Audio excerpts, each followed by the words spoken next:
camera, a laptop, and he put some cash in the parcel. Wow.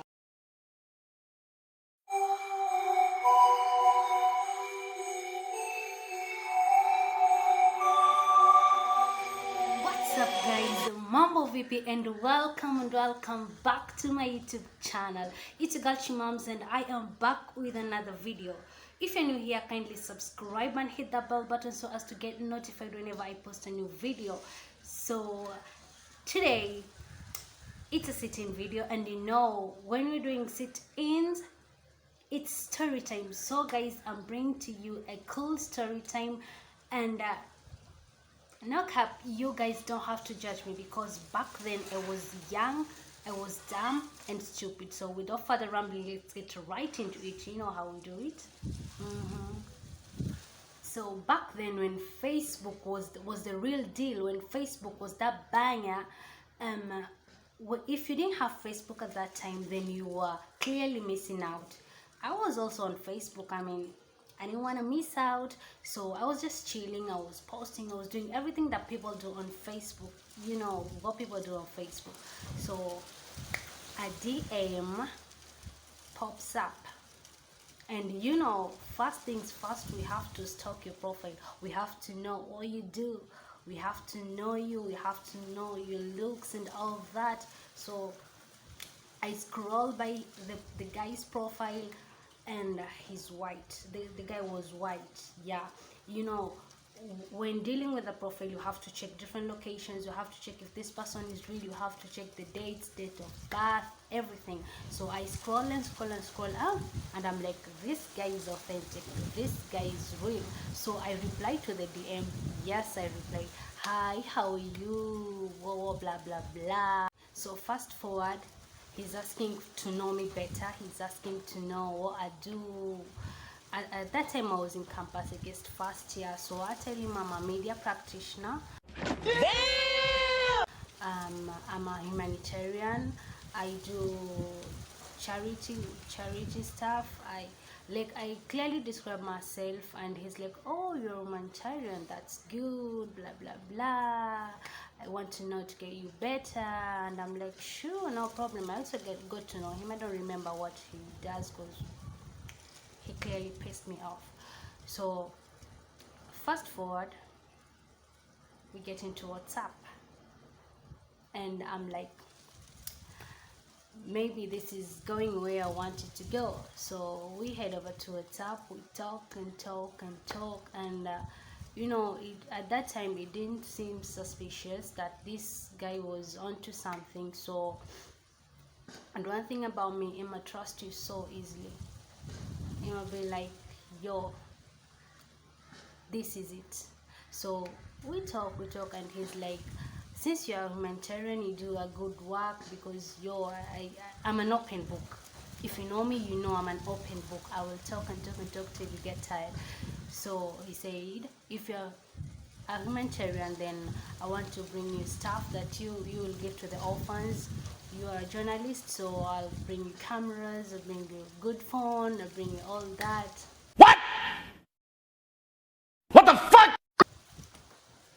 And your girl was like, yeah, I'm getting a new phone, I'm getting a new camera, I'm getting a new all that. And I was happy, I was excited. I mean, in this era, for someone to give you all that, it's so difficult. And I trusted him, as I said earlier. So I was like, yeah, sure, you can bring me. So he said that he'd bring clothes for the orphans, then he'd bring a phone, a camera, a laptop, and he'd put some cash in the parcel. Wow. And imagine I trusted that.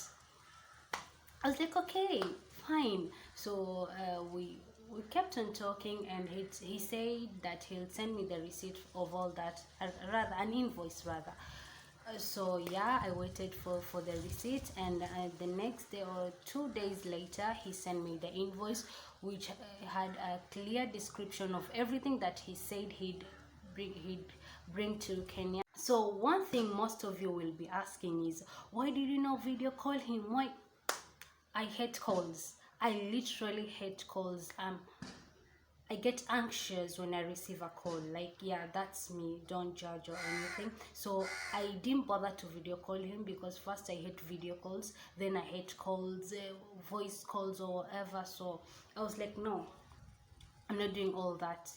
So he said just wait for your parcel. He said that he sent it via flight. So I was, wow, my things are coming, and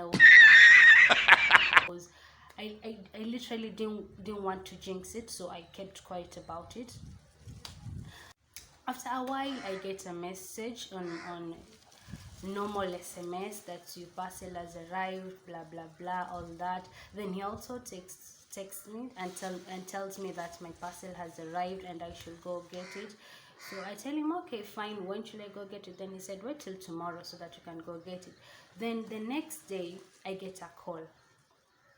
I don't know, but the number was a bit weird. So I received the call, and guys in accents from abroad.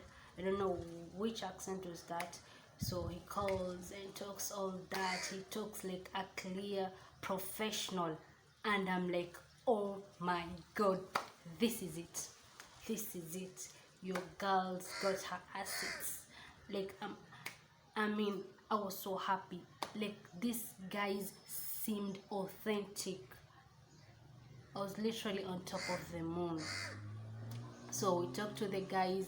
They give me, I don't know, identification number or what. I also gave them my ID number.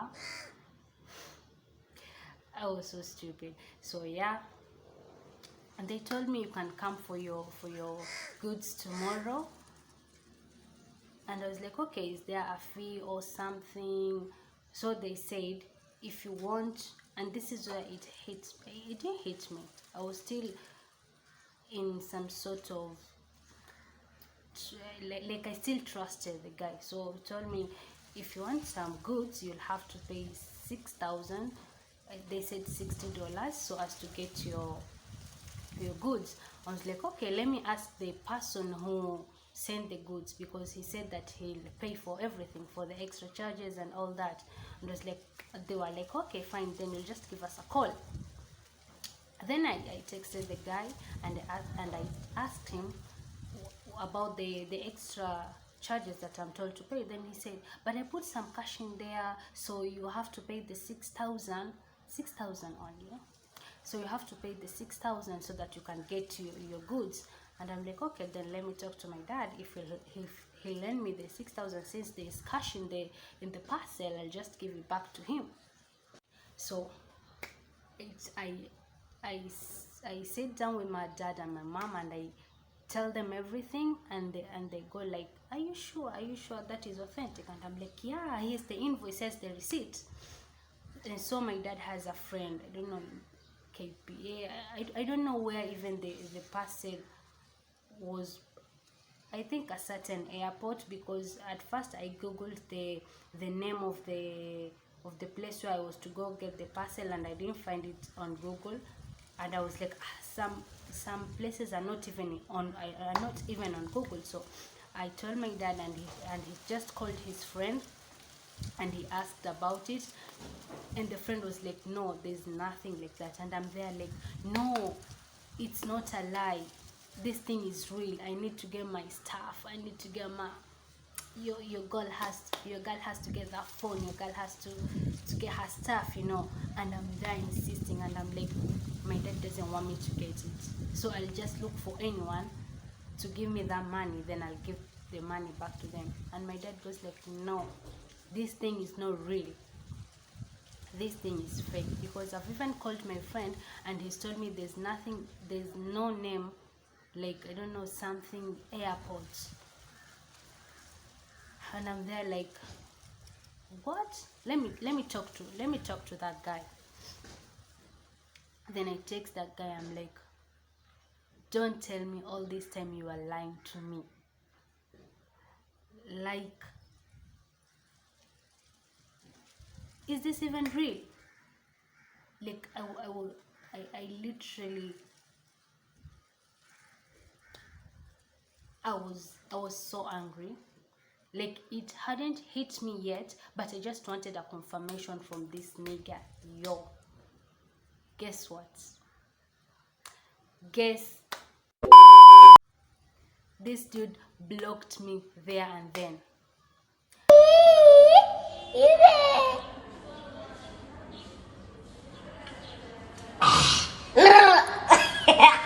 This nigga blocked me.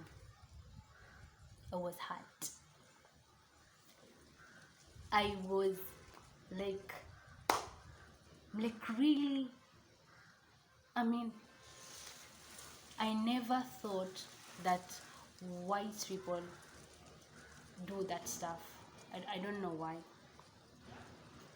Like, because if you go to the profile, this guy was authentic. His pictures were taken from different places in wherever, I think he stayed in London, so it was very believable.